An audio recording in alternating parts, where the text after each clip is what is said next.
أعوذ بالله من الشيطان الرجيم. بسم الله الرحمن الرحيم.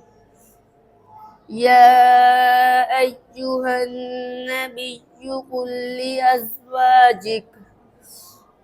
لأزواجك إن كنتن تردن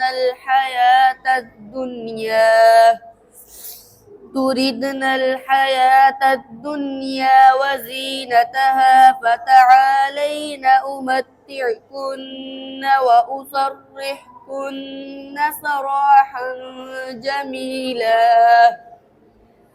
وإن كنتن تردن الله ورسوله والدار الآخرة فإن الله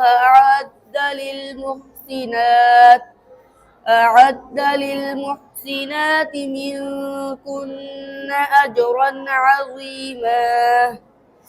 يا نساء النبي من يأت منكن بفاحشة